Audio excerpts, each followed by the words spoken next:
Welcome back, my friends, to the show that never ends. Welcome to the show that never ends. Sexual Healing Podcast. Conversations will address concerns and celebrations within the misunderstood and misinformed world of sexual being. Your hosts, Dr. Bill, Mac, and Pipes, bring insight from different sexual health perspectives, covering 70 years of experience. And we are back. Thanks, guys, for tuning in. I'm Dr. Bill. I'm here with our co-hosts, Mac and Pipes, along with our production team for Sexual Healing Podcast. I have Jose and Shelby on the electrical board making beautiful sounds and beautiful video for us. Oh, that's me. Thank you. And we also have our security team, Tucker, who's on the perimeter, and Cody, who's making us feel safe in a very, very tough and difficult world. Thanks for tuning in. And I want to talk on our Sexual Healing Podcast about things that are all sexual. And this, guys, is what I want to know today. This is what I want to know today, how that just flows from my lips. And we want to talk about menopause, and we've got some experts on menopause. Thanks, Pipes, for helping us out today, and Mac, who's going to help us out as well. And before we just want to spend a few minutes talking about this, talking about some issues that may be confusing about menopause, that we are all experiencing it at some point, or at some point we will all experience it with whether ourselves or with partners. But I want to know in menopause, and maybe this is a confusing point for me, and I hope that we can straighten out in this segment. But when we talk about menopause, what comes up to many of us is premenstrual syndrome. And I was trying to figure out why that term applied to women in a perimenopausal state, or why this occurred in women who were about to experience menses. Why on earth would they call it premenstrual syndrome? And then I finally realized, I came to the understanding that mad cow disease as a name was already taken. So given that,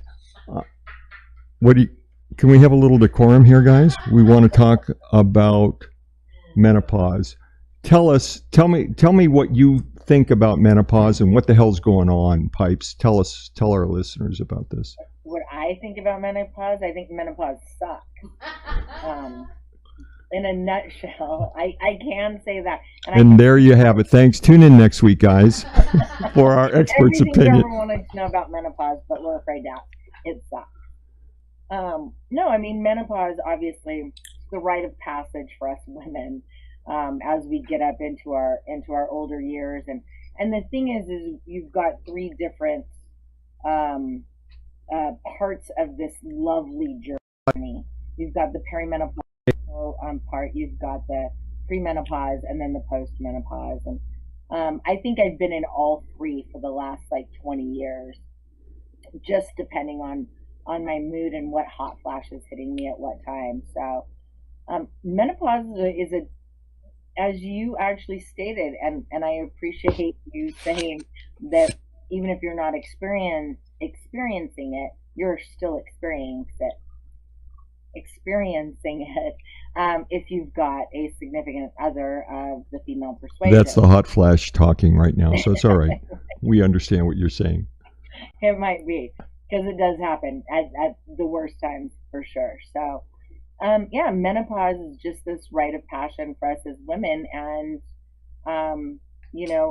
I trying to figure out what it is, when it's going to happen. There's different things that can be done. They can run some tests.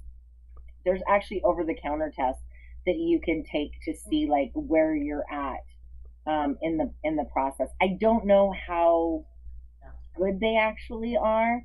I don't know that much about them, and they can be determined or things can be reflected on them based on your menstrual cycle and things like that. So, you know, depending on where we're at, but the majority of my friends are kind of in the same boat with me right now, and just having to deal with the weight gain and the hot flashes and appetite, and I mean there's so many factors, but there are ways, you know, to address this, and people that you can go and see.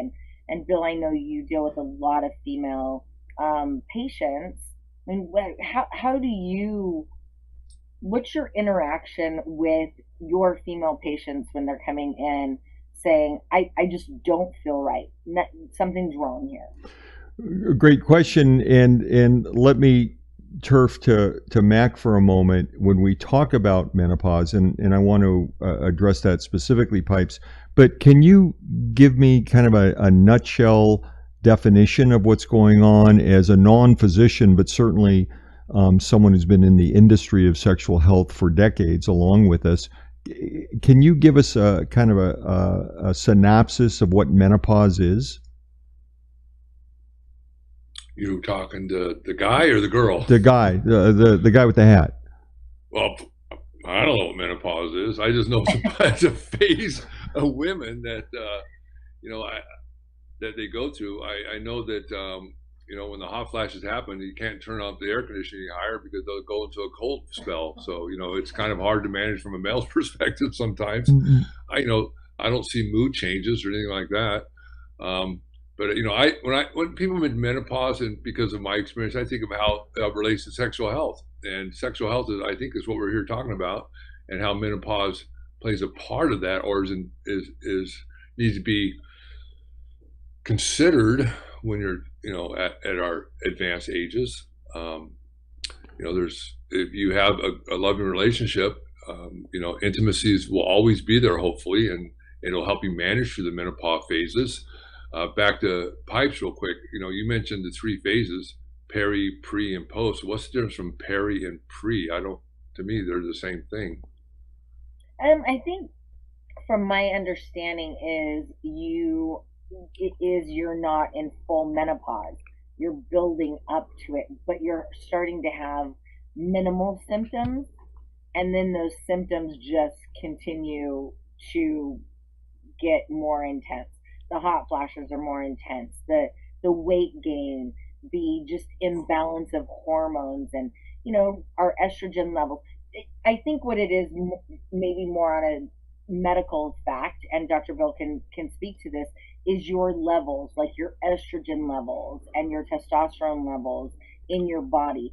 So depending on where those levels are will determine what phase of menopause you're in. And so, like everything else, we've tried to take this out of the black box. And by design, I asked Mac, and Pipes has picked up the stuff, that it's a hormonal issue that women will go through.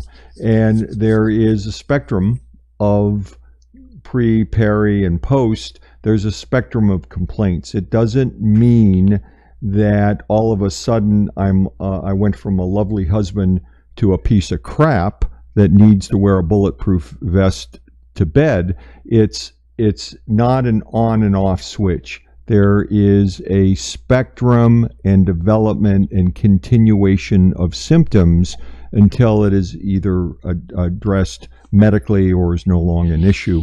And so it's a hormonal concern that all of us go through, all women go through.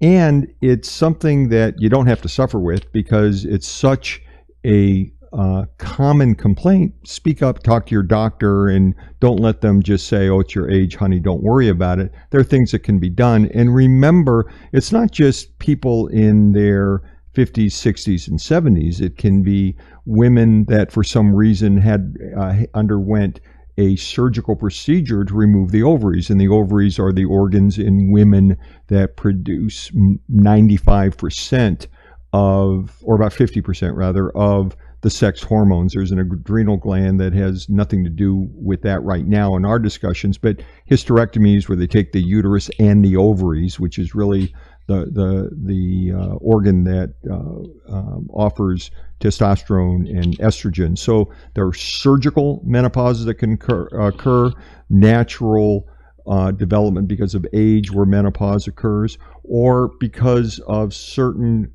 cancers that are impacted by testosterone and estrogen. Chemotherapy can medically decrease these hormones and put women in a menopausal state regardless of age. So it's really quite common. And so when we talk about sexual health, Mac, you're absolutely correct. What are the complaints that women have sexually who, for whatever reason, are in a peri or menopausal state?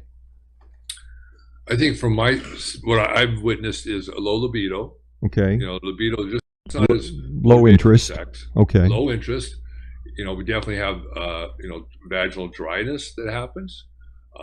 Just being a woman being uncomfortable with her bodies, thinking that my body's changing, all kinds of things. So I think we need to understand that we can't take our partners for granted. We love our partners because we're kind of simpatico, if you will, and we need to communicate when these things happen, when you're feeling, a low libido or whatever, so it doesn't cause any friction. So the sexual health aspect of it all is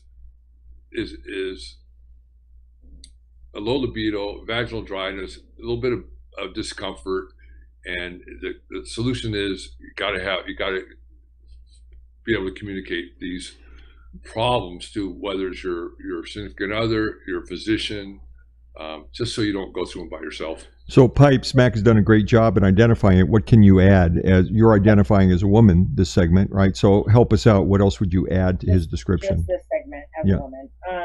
No, Mac is right on. And I think the concern is now, who do I talk to about this? Is my family practice physician going to be the one I want to talk to? I don't have an OBGYN because I'm no longer having children. You don't have to spell. We're all adults. Okay. What is your OBGYN? What are you talking about? My obstetrician, gynecologist. Thank you. And mine moved away, and so I just haven't gone back to one. But in reality, I, as a woman, I need to find somebody that understands what I'm going through and can have a conversation with me. Do I start taking estrogen? What's my family history? Do I start taking some testosterone? Again, what's my family history? Is there going to be issues with that because of it? Am I going down the natural homeopathic path? You need to find your experts in the field. You need to find women's health clinics. You need to talk to urologists that are focusing on sexual health, going to your gynecologist, finding some internal medicine physicians that focus on this, because every person is different. Like with any, I don't want to say disease state, but process of the body as we progress in life. And it's figuring out who to talk to. You made a comment a little earlier just about not allowing somebody to say, oh, it'll pass, you'll be fine, just go with it. Because you know what, if you want to lead a good life and you want to be comfortable, you want to figure out how to deal with the hot flashes, how to deal with the libido issues, how to deal with, vaginal dryness, because that's not fun for you or your partner. So this is absolutely a partner's disease just as much as erectile dysfunction and other things that we talk about. What a great segment, both of you, and quite honestly, we joke around a lot about it to make it entertaining and educational. But there are very real reasons why hormones screw up sex. It can be vaginal pain and dryness because lack of blood flow, lack of lubrication, which impacts the ability to achieve orgasm. There's some weight changes and some mental changes that may occur in depression that body image issues. So there are people out there. There can be pharmaceutical companies, there can be homeopathic remedies, natural remedies, if you will. There are a lot of things out there. We thank you for listening. Menopause is not the kiss of death. It's a natural progression. Live with it. Make it better for you and your partner. We thank you. We'll see you next week. Thank you all. Thank you all. Welcome back, my friends, to the show that never ends. Thank you for joining the show that never ends. We will pause with our part. However, you can reach us at sexualhealingpodcast.org. We are here to make your sexual health be everything you want it to be. We'll visit with you next week for another episode of Sexual Healing Podcast. Stay sexy out there.